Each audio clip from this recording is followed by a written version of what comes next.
This tiny rock is barely a speck on the world map. It has no natural resources, no major industry, and a population smaller than a mid-sized city. Covering just 2.6 square miles, it's a barren outcrop with no room to grow and almost no fresh water. By all accounts, it should be insignificant. And yet, for centuries, empires have fought and bled for this place. It's a fortress that shaped world wars, became a bizarrely wealthy nation, and is a paradox controlling one of the most important shipping lanes on Earth. How did this happen? The answer wasn't gold or oil, but a simple accident of geography. This is the story of Gibraltar. Gibraltar's power comes from where it is. The rock looms over the Strait of Gibraltar, the narrow channel where the Mediterranean Sea meets the Atlantic Ocean, and Africa and Europe nearly touch. This isn't just a scenic viewpoint. It's one of the planet's most critical maritime choke points. Roughly half of all global seaborne trade sails through these waters, making control of the strait as vital to the world economy as the Suez or Panama canals. For centuries, military strategists obsessed over a simple fact. Whoever holds Gibraltar holds the key to the Mediterranean. You control which navies enter or exit. You monitor enemy ships. And you have a forward operating base projecting power into Europe, Africa, and the Middle East. For a time, this strait was the very frontier between Christian Europe and Muslim North Africa. The strangest part? The British almost gave it away. After acquiring it, London proposed trading it back to Spain at least 7 times, between 1713 and 1728, seeing it as a useless, expensive rock. But every time, the British Parliament and public refused. They understood something the politicians missed. Gibraltar's location made it priceless. It was a strategic trap, and Britain had just walked right into it. The British were far from the first to see its value.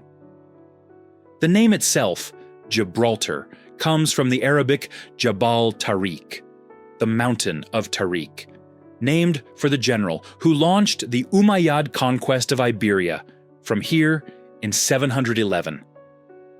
For 750 years, Moorish dynasties used the rock as their gateway to Europe. In 1462, Spanish forces captured it during the Reconquista. But Spain's grip wouldn't last. In 1704, during the War of the Spanish Succession, an Anglo-Dutch fleet seized Gibraltar. The 1713 Treaty of Utrecht made it official. Spain ceded the territory to Great Britain in perpetuity. Spain never accepted this loss. This led to the Great Siege of Gibraltar from 1779 to 1783. While Britain was stretched thin, fighting the American Revolution, Spain and France launched a massive blockade to starve the fortress out.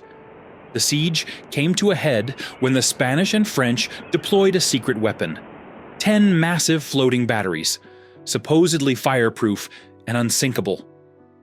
The British defenders responded with a desperate innovation, firing red-hot cannonballs heated in furnaces.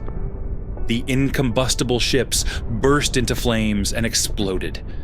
The attack was a disaster, the siege was broken, and Gibraltar remained British. Holding Gibraltar paid off.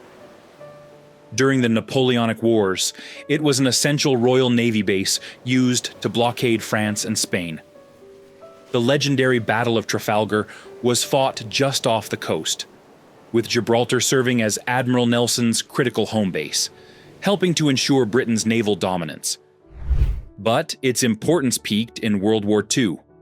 The rock was so vital that Nazi Germany drew up Operation Felix, a plan to invade Spain just to seize it, which only failed because Spain's dictator, Franco, made demands that were too high for Hitler. Instead, the rock was transformed. Engineers blasted out a secret city of tunnels inside the mountain, complete with barracks, a power station, and a hospital. It was from his headquarters deep inside Gibraltar that General Eisenhower commanded Operation Torch, the 1942 Allied invasion of North Africa. Eisenhower himself later said, "Britain's Gibraltar made possible the invasion of the Northwest Africa." The Rock was the anchor of Allied power in the Mediterranean. After the World Wars, Gibraltar's military importance didn't fade, but it did enter a new chapter. It became bizarrely prosperous.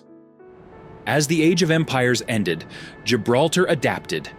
It used its unique legal status, part of Britain, but with its own laws, to build a powerhouse economy.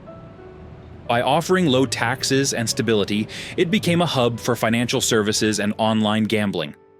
Today, its GDP per capita is among the highest in the world, far surpassing neighboring Spain. The military outpost had become a finance hub. Yet, the tension with Spain never went away. This came to a head after Brexit, when 96% of Gibraltarians voted to remain in the EU, creating a massive border problem. This led to years of negotiations for a historic treaty.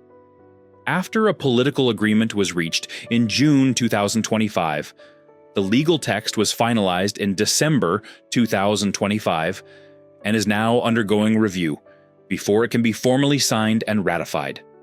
The plan is revolutionary: to remove the physical border fence and have Gibraltar join a customs union and the EU's passport-free Schengen area.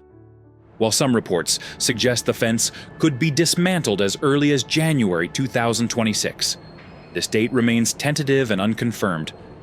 This leaves Gibraltar in a fascinating limbo, a fiercely British territory on the verge of unprecedented integration with Europe. If you want to understand more about the hidden forces that shape our world, make sure you subscribe and hit the bell icon to be notified of our next video. So, how did a barren rock become so important? Gibraltar's story reveals a fundamental truth of geopolitics. Geography can be destiny. Its power comes not from what it has, but purely from where it sits, a natural choke point between two continents and two seas. For over 1,000 years, every major power that understood this saw the Rock for what it was, a force multiplier. Today, it continues its military role as a vital forward base for the UK and NATO, guarding the gate between the Atlantic and the Mediterranean. Gibraltar is the ultimate proof that in the great game of nations, some places are simply born important. Its location sparked centuries of conflict, created improbable wealth, and secured its place in history.